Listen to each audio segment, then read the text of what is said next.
So sometimes we spend so much time thinking about growing mushrooms that we don't necessarily think about the reason we grow mushrooms in the first place, and that's usually to enjoy them. So I have this block of Enoki mushrooms that is 100% ready for harvest, and we're gonna be making some Enoki mushroom pancakes. And they're super delicious. Tegan's gonna be helping me out with this because I'm definitely not the cook of the family. But I wanted to show you how we make these because they're really, really amazing. And yeah, let's get started. Okay, so the basic process is you want to take your Enokis, chop them off. You're going to put your Enokis on the cutting board with some flour and sesame oil, toss them together, coat them up really nice. And then you're going to grate your cabbage, your onion, your eggs, mix that together into kind of a batter. You're going to toss your Enoki mixture into that batter. And then you're going to spoon out little clumps of this Enoki pancake batter, fry it on a fry pan, and then serve it up with some dipping sauce. Super easy. So the end result will be Korean Enoki mushroom pancakes. Woo! Let's get started.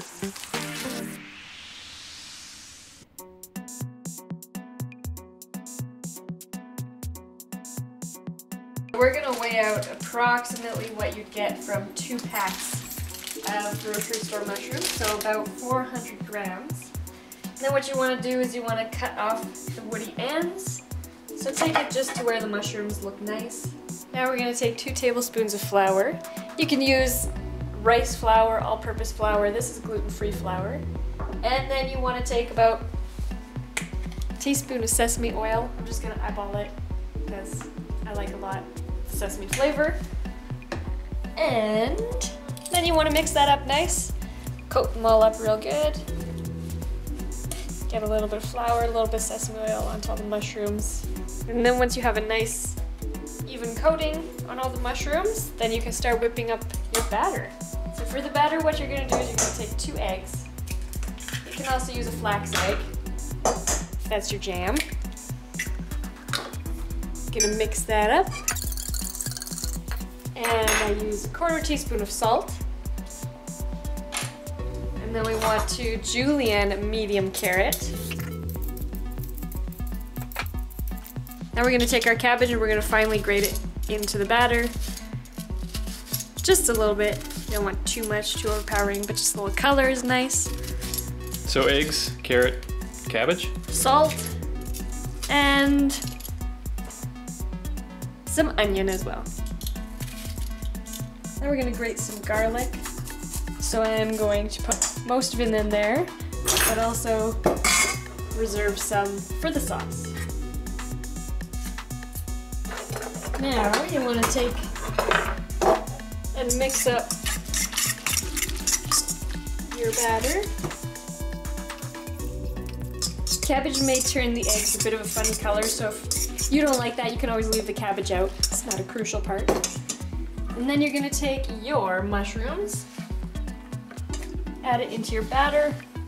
Make sure your grill is turned on so we can start warming up our grill. And you want to toss to coat. Okay, so the mushrooms are all mixed up in the batter? Mm-hmm. Now? Spread your oil around.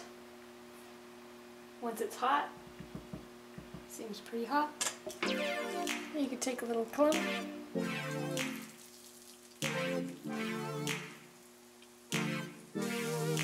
So once the pancakes are brownish on one side, flip them over, fry them on the other side. It's like pretty similar to making pancakes, which is probably why they call them Enoki mushroom pancakes.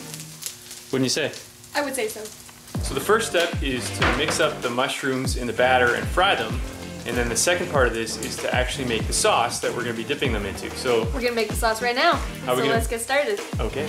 Alright, so for the sauce we have reserved some garlic from the batter. So we're going to keep that in there. And I'm going to use 3 tablespoons of coconut sugar.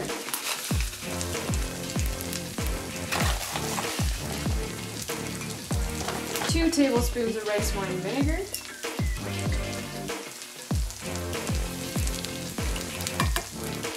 2 tablespoons of soy sauce. Here I have the gluten-free soy sauce.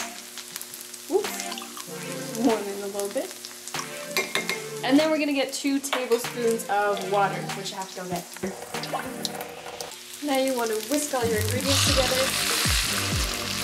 Emulsify the lid. test is always required.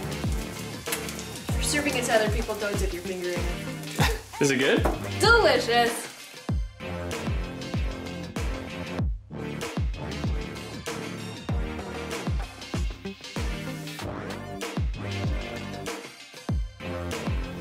So that's pretty much it. We basically turned this, which looks really cool, into this, which looks cool and also tastes amazing.